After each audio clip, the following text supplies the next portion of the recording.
Alors, on va envisager dans cette deuxième vidéo le cas du licenciement, c'est-à-dire de la rupture qui sera à l'initiative de l'employeur. On va distinguer deux types de licenciement, pardon, le motif personnel et le motif économique. Premier type de licenciement, le licenciement pour motif personnel. Donc, l'employeur va licencier individuellement un seul salarié pour une cause réelle et sérieuse. Alors, la cause réelle et sérieuse, c'est peut-être une cause réelle et sérieuse sans faute, ou une cause réelle et sérieuse avec faute. Alors, cause réelle et sérieuse sans faute, c'est-à-dire que le salarié n'a pas fait de faute, mais il n'est pas apte, il n'est plus capable de faire son travail. Ce peut être un salarié qui va être licencié parce qu'il n'a pas les connaissances suffisantes au niveau professionnel, c'est-à-dire que le poste a évolué. Aujourd'hui, il faut se former et il faut être performant au niveau du marketing digital. Et le salarié n'est pas capable de le faire, il n'a pas la volonté de le faire et il n'est plus apte de faire son travail. Ce peut être aussi un licenciement qui va finalement avoir lieu parce que le salarié est malade et n'est plus capable d'effectuer un travail. Par exemple, il a eu un accident, il est sur un fauteuil roulant et son travail est lié en fait à la pratique d'un déplacement continu. Alors, il pourra évidemment reclasser, hein, mais s'il n'y a pas la possibilité de le reclasser, on va peut-être pouvoir le licencier pour motif personnel. L'autre cas de motif personnel qui est plus grave, c'est le motif avec faute, puisque dans le premier cas, on aura évidemment des indemnités de licenciement. Dans le second cas, lorsqu'il y a faute, il se peut qu'il n'y ait aucune indemnité. Alors c'est pas tous les cas, hein, puisque on va distinguer différents types de fautes. On va avoir la faute simple, la faute grave et la faute lourde. Une faute simple, c'est considéré comme une erreur, une négligence, qui a quand même été assez importante, puisqu'elle va intégrer impliquer le licenciement, mais voilà, on a négligé de s'occuper de toute une partie de la clientèle, par exemple, où on s'est trompé dans un contrat fondamental pour l'entreprise. On va licencier le salarié et on lui donnera indemnité et préavis. La faute grave, elle est plus grave comme son nom l'indique, donc ce sera des salariés absents régulièrement, ce sera des salariés qui feront preuve d'indiscipline, peut-être de vulgarité, ou qui effectueront des vols dans l'entreprise. Alors dans ces cas-là, il n'y a pas de préavis, il n'y a pas d'indemnité. Et la dernière faute, c'est la faute lourde, ou ce qui va se passer dans le cas de violence, dans le cas de dégradation du matériel, l'intention de vraiment nuire aux salariés, et là on n'aura non plus pas de préavis, pas d'indemnité, et dans certains cas, l'employeur va même être amené à demander des dommages et intérêts. Alors, évidemment, là aussi, c'est le Conseil des prud'hommes qui va être amené à définir si la faute est simple, grave, lourde, si vraiment on peut licencier pour motif personnel s'il n'y a pas de faute, est-ce que la cause est vraiment réelle ou sérieuse. Donc je répète, pour motif personnel, il faut une cause réelle et sérieuse, avec une faute ou sans faute. Sans faute, parce que l'attitude du salarié n'est plus adaptée à la réalité de l'entreprise, avec faute, puisque le salarié n'a pas agi correctement, soit pour une faute simple, grave ou lourde. D'accord? Donc là, on est dans les deux cas de motif personnel. Pour motif économique, le motif économique est un motif qu'on retrouve souvent, malheureusement. C'est un licenciement qui va être effectué parce que l'entreprise ne se trouve plus dans une situation financière et économique où elle peut continuer de manière viable son activité. Alors cette fois-ci, comme je l'indique ici, les raisons ne sont pas liées au salarié lui-même, alors que dans le motif personnel, le licenciement était lié au salarié.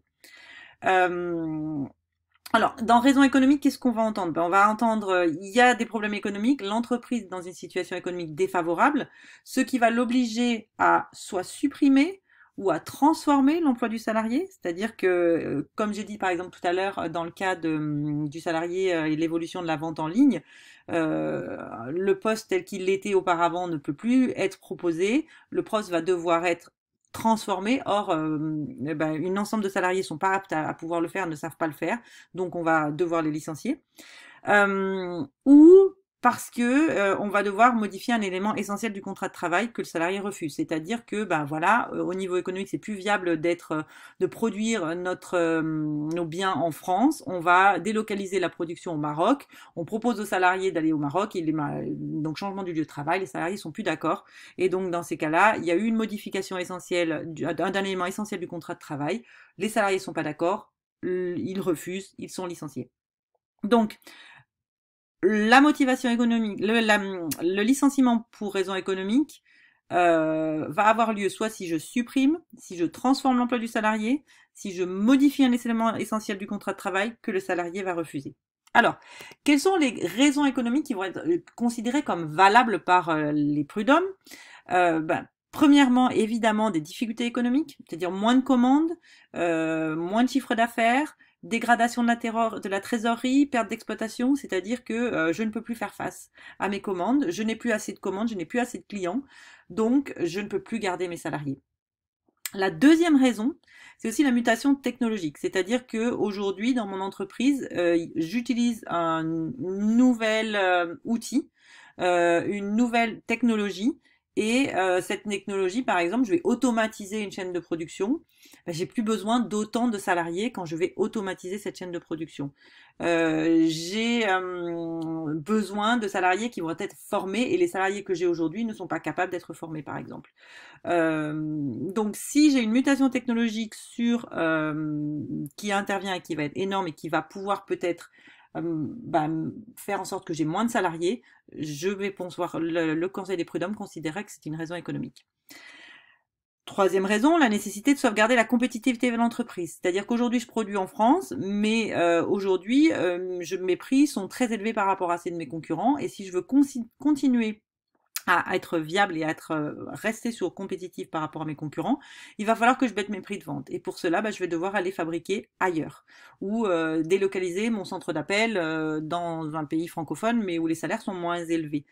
Donc là aussi, si mes salariés refusent cette modification du lieu de travail, je suis amenée, pour pouvoir sauvegarder la compétitivité de mon entreprise, à aller faire le travail ailleurs et donc à licencier mes salariés. Dernier cas, la cessation d'activité, c'est-à-dire que l'entrepreneur ne peut plus vendre son entreprise ou personne n'est là pour reprendre l'entreprise.